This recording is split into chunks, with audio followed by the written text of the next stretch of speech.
asalaamaaleykum sunu mbokku internet yu TMS TV ñoo ngi leen di nuyu bu baax di leen ziar di leen balu ak di leen bal ak di leen jaajëfal sa sune ci kóolute gi ngeen am ci seen bi nga xamante ne moo feeñal li nëbb di la TMS TV dalati leen ak jàmm ci seen émission bii di petit matin nag sa sune dina leen indil thème société wala mu indil leen thème actualité. Laata ñuy commencé nag dugg ci thème bi dinaa nuyu ki nga xamante ne mooy kilifa kër gi di Thierno Moulé Sow di ko jox wàccu waayam bu baax di nuyu équipe bu CRA 221 rawatina ki nga xamante ne tey moo nekk ci caméra bi di Pape di ko ziar bu baax a baax di ziar sama naataango mi nga xamante ne moom laa bokkal plateau di Sarata Aydara dama koy jox rek mu nuyoo après ñu jaal ci li nga xamante ne mooy thème bi ñu waxtaanee ko rek Sarata maa ngi lay nuyu bu baax di la dalal jàmm ci émission petit matin. waa soxna Mati maa ngi lay delloo ziar. jox la was sa wàccuwaay nu mu gën a kawee rek. macha allah comme ni nga ko waxee rek ñu ñëw ci émission bi nga xamante ni moo di au petit matin. nga xamante ni bi saa su ne yaa ngi indi ay thèmes yu am solo thèmes yi nga xamante ni macha allah dafay daal di toucher réew mi. dafay daal di amal njëriñ réew mi rawatina internet yi nga xamante ni ñoo ñuy faral di ñu seetaan à travers TMS TV waaye Mati damay daal di jox wàccuwaay ki nga xamante ni bi rek moo nekk kilifa kër gi mu nekk Thierno Moulé Sow nekk the king of the king ki nga xamante ni moom la yàlla namm moom la yàlla may kattan may ko doole may ko pouvoir ba nga xamante ni mu mën a jëflante ak ay jinne ak ay dëmm macha allah ñu koy ñaanal gudd fan ak wér gu yaram yàlla bàyyi ko fi ci kanam a kanam ndax amal na njëriñ réew mi donc damay bàyyi rek nga daal di indi thème bi nga xamante ni moom lañu war a faram fàcceel tey ci émission bi di petit matin. waaw kon ni nga ko waxee rek Sarata Aydara duñu tàyyi mukk di ko jox wàccuwaayam parce que mi ngi def liggéey boo xamante ne liggéey bu am solo la di kilifa kër gi di Thierno Moulé Sow di ko jox tamit ki nga xamante ne mooy yaayam di Ajaratu Mariama Camara di ko ziyaaraat moom tamit bu baax a baax ñu jàll rek ci li nga xamante ne mooy thème bi Sarata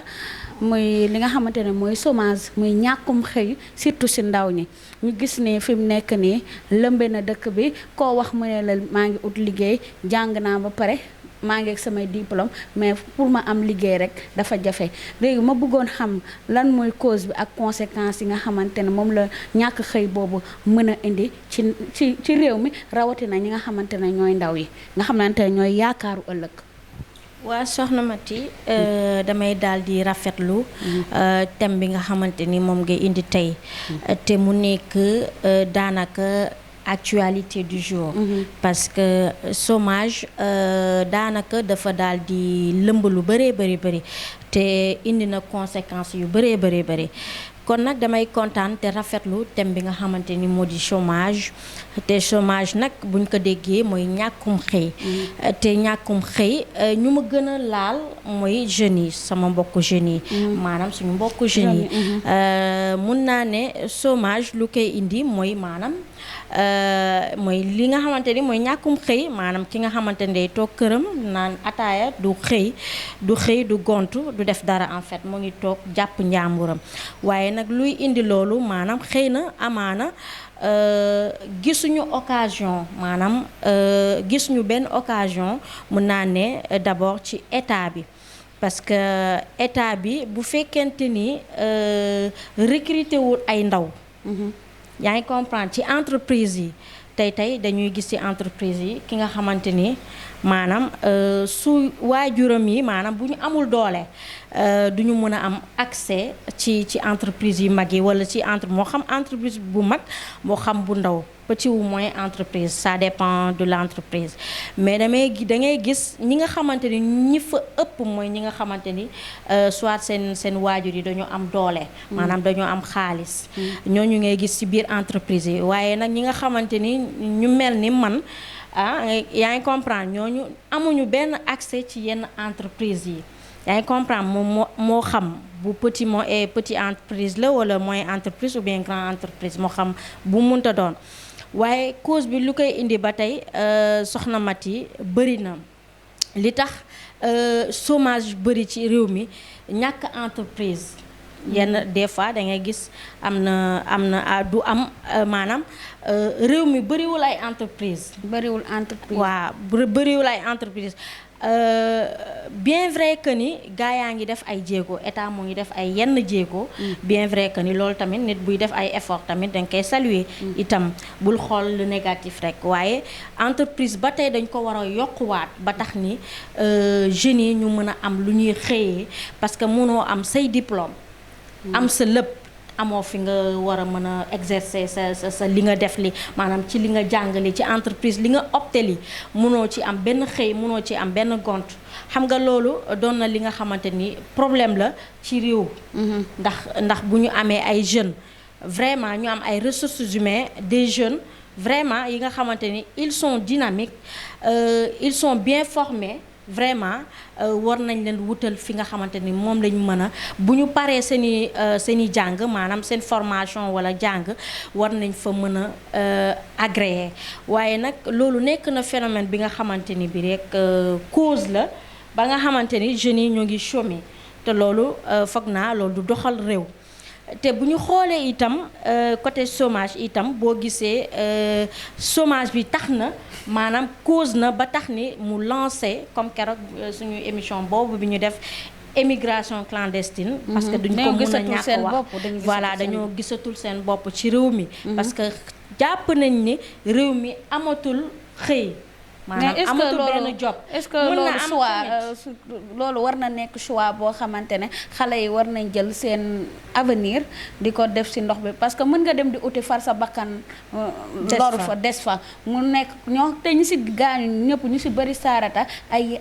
espoir lañ woon ñoo xamante ne presque ñu ci bëri université lañ nekkoon ñii ni amoon licence ñii tamit ñi nga xamante ne ñu ngi doon def maçon ambulant di ci am dara est-ce que loolu tamit li nga doon uti du far yàqu nga gën a jël say waajur di gën leen a mettre ci condition yoo xamante ne du normal. waa soxna Mati loolu xam nga émigration clandestine comme ni ma ko waxee ca njëlbeen ba kenn du ko rafetlu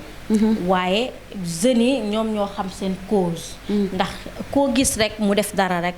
peut-être am na li ko sabab am na li ko waral ba tax ni ñoom tam ñu décider ni maanaam sacrifié wu maanaam seen jaral na leen lu ne ba ñu ne barza wala barsaq donc am na benn sëriñ bu bokk ci kii maanaam ci côté Sisi yi ki ne woon jeunes yi waruñu leen condamner ndax l'homme est né par le risque donc quand l'homme est né par le risque donc il peut tout faire yaa ngi comprendre mais tamit nee na li ñu yàq mbir mi rek waroon nañ yem ci Barça balaa ñu yegg ci Barsak donc nag loolu nekk na li nga xamante ni waroon nañ xalaat leneen yaa ngi comprendre mën nañ jaar ci avion xëy na nag xaalis koom-koom bi c'est tout un problème mais nag 300 000 yi ngay jël saarata di ko duggee ci pirogue yi jàppoo ni boo koy investiroon fii sax sa bitugu mbàkk di def par nànk-nànk su yoon jeexul waaxu sil du jeex te tamit sa wërsëg mun nga ko bañ a dabu ndax ala kulli xaal li nga xamante ne danga ko war a am boo toogee di nga ko am waaw loolu moom soxna Mati loolu dëgg la waaye nit ñi dañoo ñun doomi aadama yi dañoo wutee yaa ngi comprendre dañoo wutee nit ku nekk ak nu muy xalaatee xam nga loolu nekk na li nga xamante ni ça pose problème parce que man Mati ni may xalaatee ak yow Mati ni ngay xalaatee ak ñoom Pape wala Saliou nu ñuy xalaatee bokk mën na bañ a bokk yaa ngi comprendre donc nag ku ci nekk ak nu ngay xalaatee ak sa vision ni ngay gisee xëy na nag ñoom dañoo gis que ni ñoom bu ñu jàppee yoonu gaal gi xëy na dinañ ci réussir alors que ni xëy na demeewul noonu du ñëpp am sens boobu mun nga dem ci gaal bi des fa mun nga dem ci gaal gi itam daal di jéggi gaal gi yegg fi nga bëgg a jëm mais tel n'est pas le cas donc nag xëy na causes yi moom ci wàllum chômage dafa daal di bëri comme ni ma ko waxee côté jàng bi ñi nga xamante ni dañoo raté seen jàng ñu dem ci métier yi itam parce que léegi imagine toi que ni nga exercer ces métiers nga dem côté mécanique maanaam moo xam mécanique moo xam maçonnerie moo xam lu mu mënta doon yaa ngi exercer loolu soit yaa ngi nekk ci stage ci benn nit ci sa benn mbokk wala soit ci beneen nit nga def foofu stage nga dem ba maîtriser sa liggéey moo xam maçon la parce que loolu tam dañ koy jàng doo ñëw rek bërëb xëy na nga am don mais loo gis dañ koy jàng nànk-nànk mais boo demee voilà boo demee ba mën sa liggéey yow amoo kenn ku lay appuyer sa doole maanaam bëriwut amoo ku lay appuyer ba pare su fekkente ni tamit yaa ngi ci côté mécanique amoo fi nga xamante ni foog nga war a exercer investir nga non foofu nga war a investir maanaam comme ça kii dem ba mën xam nga ni boo nekkee comme par exemple menuisier xam nga ni boo demee ba jëlee ci expérience jëlee ci xam-xam xam nga da ngay bëgg a finance waaw mooy nga di am foo xam ne fa ngay exercer wu sa métier foofu fi nga xamante ni dafay exploité maanaam nga tijji benn entreprise bu ndaw boo xam bu ndaw nga tijji ko mais boo amul loolu nooy def waaw dafa metti Sarata boo amul loolu nooy def moo tax ndaw yu bari fi mu nekk nii dañ naan Sénégal bras long wala recommandation parce que da ngay jàng ba pare ba am sa diplôme yi nga xamante ne yow moom nga war a am nga toog doo liggéey man nag waxuma chômeur yi nga xamante ne ñoom jànguñu defuñu dara dañoo toog nekk si di naan ataaya ker bu leen fekk beneen ker fekk la fa loolu taxul ñu naan chômeur boo gisee ñu naan chômeur mooy ki nga xamante ne jàng na ba pare wala ki nga xamante ne jàng na métier ba pare am ay diplôme am toog kooku la ñuy woowee chômeur mais ki nga xamante ne moom deful benn effort waxuñu waxam te bu ñu gisee nii 2018 ba 2020 taux de chômage bi dafa yokku parce que déjà 14% la nekkoon mais gis nañ ni au fur et à mesure affaire bi dafa gën a yokk ba 17% bu ñu demee ba nga xamante ne 17% ci ndaw yi dañu leen gis ñoom amuñu liggéey est-ce que du offre bi moom moo inférieur que demande comme ça demande bi moo supérieur que offre bi nga xamante ne état moom la yor mooy yi nga xamante ne moom lañ war a liggéeyee barab yi ñoo liggéeyukaay yi ñiy demandé moo ëpp ñi nga xamante ne mooy ñiy joxe est-ce que bu ñu demee ba foofu dëkk bi dina doy waar parce que ñiy mën a liggéey du bari. waaw soxna Maty ni nga wax rek moo am parce que tamit comme ni nga ko waxee demande bi bu ëppee que offre bi donc c'est catastrophique parce que boo gisee ci entreprise yi bëri seen demande dafay bëri da ngay gis ku dem déposer benn diplôme am pour wut liggéey mais entreprise bi bu fekkee ne il a des limites rëyut wala bu fekkee rëy na tamit bëri na ay employés presque di nga gis benn entreprise dina jël ay 200 employés ci benn entreprise yow tamit mu am ba tey ay chômeurs yi nga xamante ñoo ngi ci ginnaaw ñoo ngi déposer seeni diplôme mais c'est catastrophique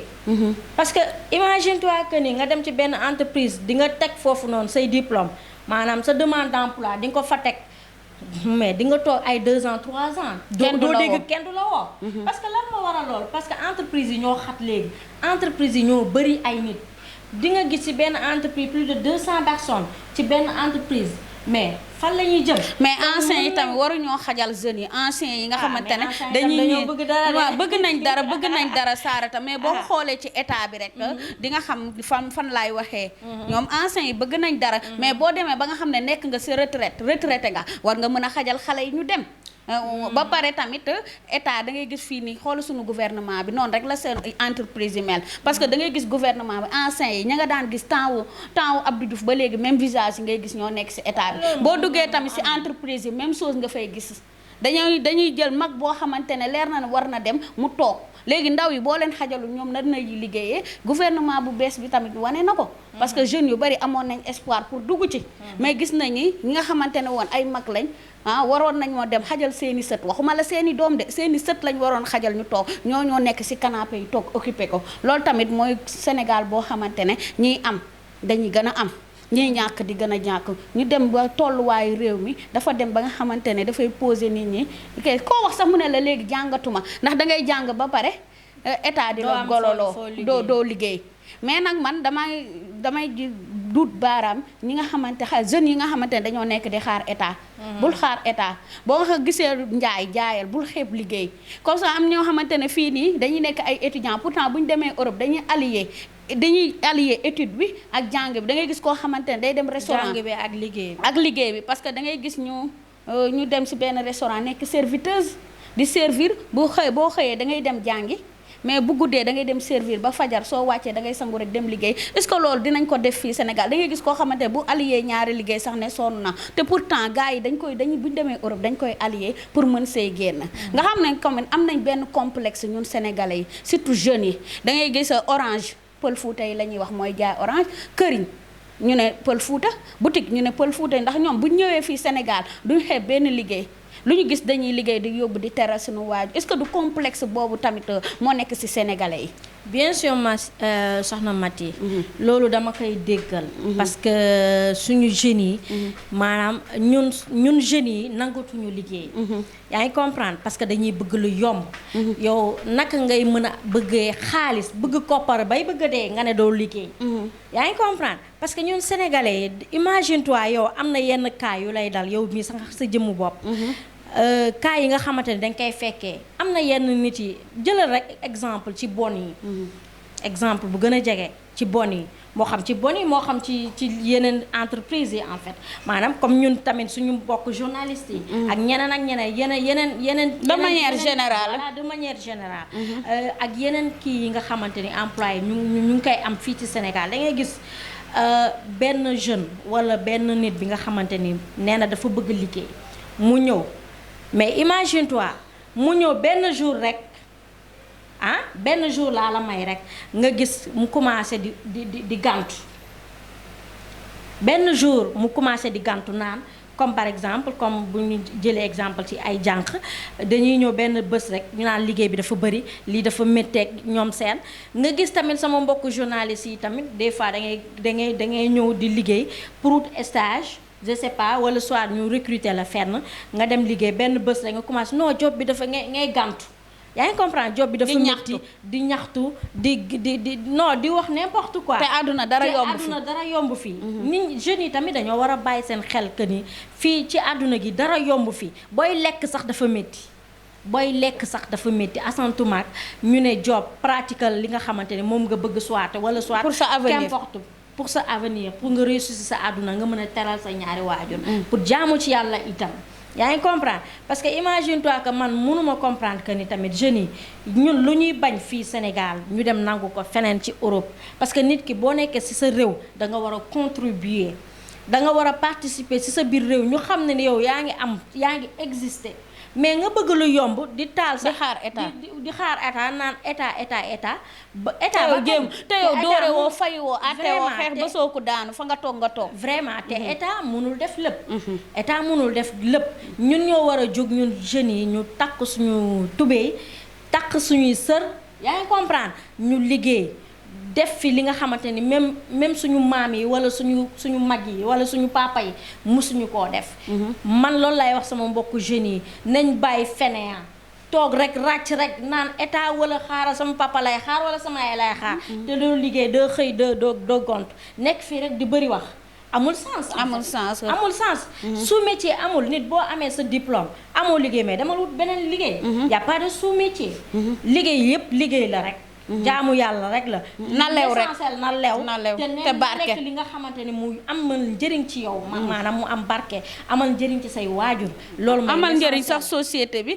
ndax gis nañ ni boo nekkee chômage suñ demee ci conséquences yi boo nekkoo sama insécurité mën na régner parce que dina dem ba benn instant doo subvenir ak say besoins mën nga dem def agression wala nga def leneen ak leneen kon tamit nañu waaw tamit cause yi bëri na ba pare état tamit bu muy répercuté ci société bi bari na dafay bari dina indi comme par exemple li nga wax dina indi ay agression dina indi ay tueries dina indi lu bëree bëri ay